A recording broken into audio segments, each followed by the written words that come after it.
Өмірде әр адамның өмірлік ұстанымы мен мақсаты болса, соған өзін-өзі жетілдіру арқылы жетеді екен.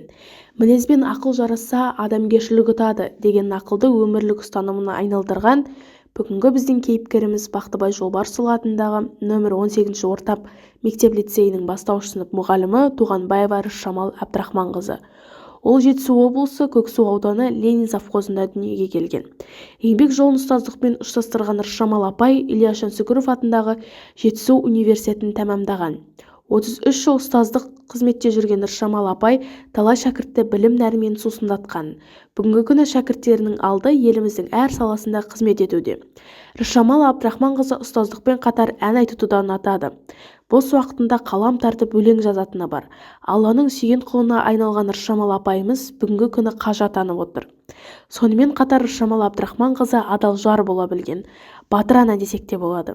Себебі өз құрсағынан шыққан 2 баладан бөлек 8 баланы бауырына басқан асыл ана өз отбасының ұйытқысы. Бүгінгі таңда сол балаларынан немере шөбере сүйіп отырған әже. Адам ұлы болған сайын қарапайым бола түседі. Қарапайым адам жеміс ағашына ұқсайды. Мәуесі бар бұтақтың жерге иілуі жемістің көптігінен дейді. Расымен де осындай айналасына шуақ шашып, өзгенің қамын жеп жүретін адамдармен сұхбаттасудың өзі бір ғанибет. Қайырлы күн, құрметті көрермендер. Бүгінгі біздің сөз етпек тақырыбымыз қарапайым адамның үлкен тарихы. Бүгінгі біздің қонағымыз Рысжамал Әбдірахманқызы. Қош келдіңіз. Сіз қарапайым ұстаз ғана емес, қыры мен сыры мол, тағылымды өмір жолы бар жан екенсіз. Ұлағатты ұстаз, 10 баланы өсіріп жеткізген батыр ана, немере шөбере сүйіп отырған асыл әже, адал жарсыз. Мұсылмандықтың 5 парызының бірі қажылық сапарға да барып келіпсіз. Әншілік қабілетіңіздің өзі бір төбе екен. Заманға сай темір тұлпарды да басқарып, соңғы күндері ақындық шабытыңыз да ашылып жүр екен. Және де өлеңдер шығарып жүр екенсіз. Осы қасиеттердің барлығы сіздің бір бойыңызда бар екен. Айтыңызшы, сіз үшін бұл өмірдің мәні неде? Бұл өмірдің мәні өте орынды сұрақ. Адамгершілік ең бірінші. Адамгершілік бар жерде тәрбие де, білім де болады. Сондықтан осы өсіріп отқан ұрпақтарымыз білімді болып, тәрбиелі болып, отанына қызмет, адал қызмет етсе, одан артық бақыт жоқ. Дұрыс айтасыз, сізбен толықтай келсем. Жас бола тұра анасынан жетім қалған балаларға аналық мейіріміңізді беріп өсіріпсіз. Осындай батыл шешімге сіз қалай бардыңыз? Енді әр адамның басында әртүрлі оқиға болады. Өзіміздің басымызда өткеннен кейін анасыз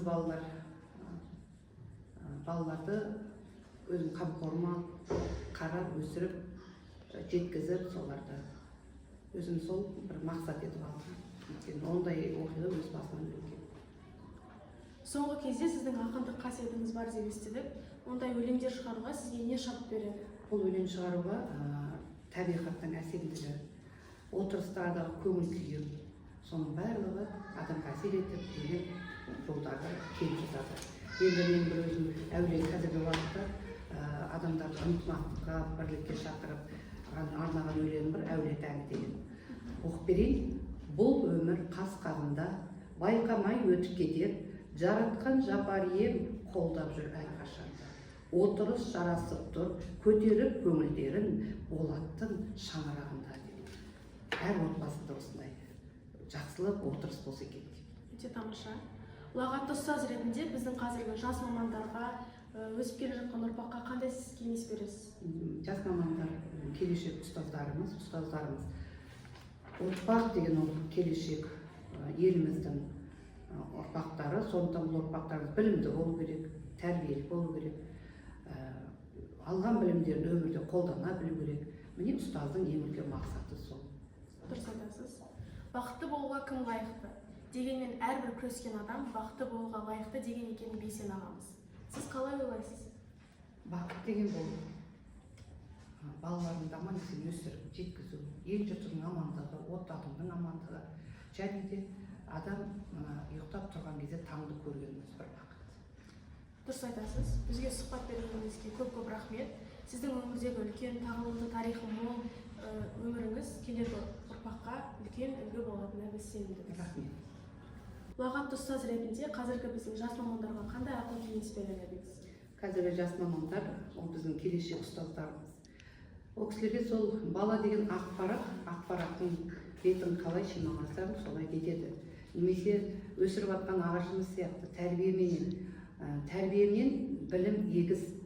Сондықтан ұстаздарымызға айтатынымыз білімді ұрпақ тәрбиелеу. Бақытты болуға кім лайықты? Дегенмен әрбір күрескен адам бақытты болуға лайықты деген екен Бейсен ағамыз. Сіз қалай ойлайсыз?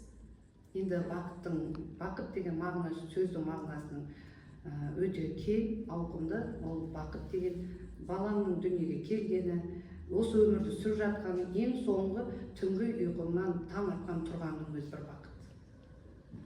Рахмет. Бізге сұхбат бергеніңізге үлкен рахмет. Сіздің өмірдегі үлкен тағылымды тарихыңыз келер ұрпаққа үлгі болады деген ойдамыз.